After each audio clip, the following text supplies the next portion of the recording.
People didn't want to talk to me very much after that. It was a pretty difficult time. You know, it's the last race of the year. You don't have a chance to redeem yourself. We lost the championship by 1 point, so I tried to not be too hard on myself, but yes, I am very hard on myself, especially, I mean, it's something that doesn't leave your mind very, very quickly. My failure? I almost failed out of high school twice. I had a really bad year where everything went wrong. Oh yeah, everybody makes mistakes. It broke all the bolts, and the structure basically collapsed. Well, I made a formal apology.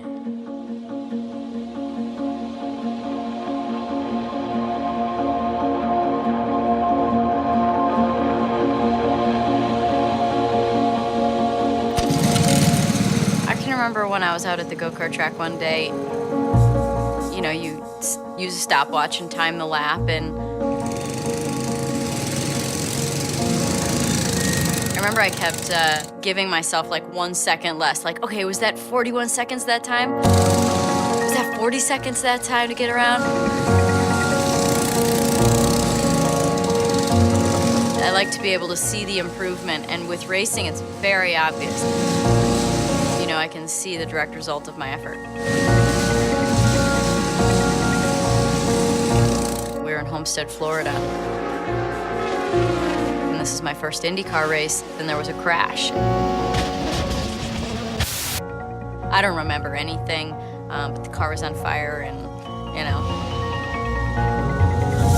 My brain was covering up for the fact that this was a bit of a heightened situation, that I shouldn't be aware of what's going on right now, but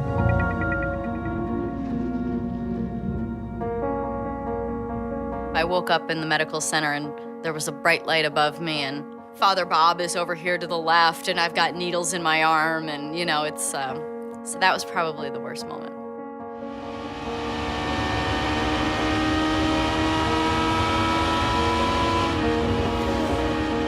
You're driving your car, and you feel frightened a little bit. We bump up against that feeling as much as we can to try and push that limit further and get comfortable there, and then push it again. So, you know, you're constantly on the brink of crashing, because that's the fastest. So much of racing is failure. Failure is a byproduct of pushing the envelope. You push the envelope of performance until things fail. When you fail, it's not necessarily looked at as a bad thing, as long as you learn from it and make something positive out of it. Honda's not a car company. Of course, Honda started as a motorcycle company. More than anything, Honda's an engine company.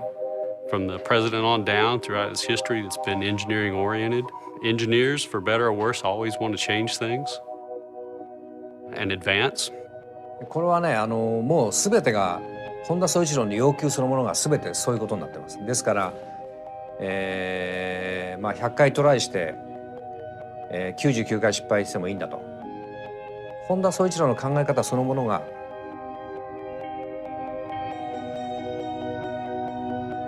試行錯誤、失敗の連続で、その延長に何回も失敗するとその中に素晴らしい技術があるという。そういう考え方だと思います。When Honda Performance Development first started racing in '94, the program was a massive failure. We had a lot of engine problems. We had a lot of engine failures. Here on lap number 10 is making an unscheduled stop in the pits. We blew the turbocharger off the engine in several places. The corner workers are reporting that there's a fire in the left rear of his car. Say 15,000 revolutions per minute. Sometimes the whole bottom end would blow out of the engine. That's that Honda engine car, and it is in trouble now. I mean, just blew into like a million pieces. Could it be more trouble for the Honda engine? In the seat, in like a 5-gallon bucket, was all these engine parts from everything that was blown out of the bottom of the engine. I mean, there was pistons, there was conrods, or pieces of block and bearings and stuff.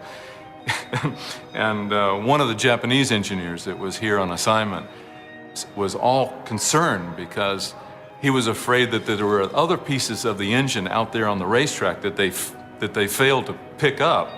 And he was all concerned that our competition would learn our know-how and we'd lose our confidentiality. And I'm saying, what's there to worry? I mean, no one would even want to know what's in our engine. There were a lot of failures in 1994. And those failures led to a new engine in 1995. We improved it step by step to a point where finally in 95 we won our first race, and 96 we won the championship. Honda now is the sole supplier of engines for the IRL, or the Indy Racing League. We'd really prefer to have some competition in the series, but perhaps the Honda success drove some of them out. Maybe they'll come back. One of my worst ideas happened the very first week I worked at Honda. My boss said, okay, I'm going to Japan in a couple weeks and I need proposals for new colors for all the 96 models. It's like Civic and Accord wagon. And I just completely panicked because, I mean, literally I was asked to do more in my first week at Honda than I had done 4 years at my previous job. I had been really wanting to do an orange car, really wanting to do orange. And decided, okay, 96 Civic, we're gonna do orange. Really without doing my homework completely, I proposed this color. I get in this big room and it's, you know, sales, engineering, and design. It's the balance of powers where everybody makes the decisions, you know, to see what goes into mass production. And I think they're all looking at this new person, this new designer, thinking, well, maybe we should trust her. So they went ahead and they put the orange into production and the dealers flipped. It's like, what is this hideous color? It's like, stop production of this immediately. That's okay, right? I mean, if you've got a boss that's telling you to take a chance, and if you make a mistake or fail, you know, just try not to do it again, and try to learn from that. You know, that's a good thing. I mean, you take chances. You know, I think everybody in that room understood they were taking a chance, but they were willing to take that chance. I tell him, well, Edison trying to do the light bulb, and he said, I never failed. It just didn't work 10,000 times. And that 10,001, it lit up. So it's, if you look at it that way, were those failures?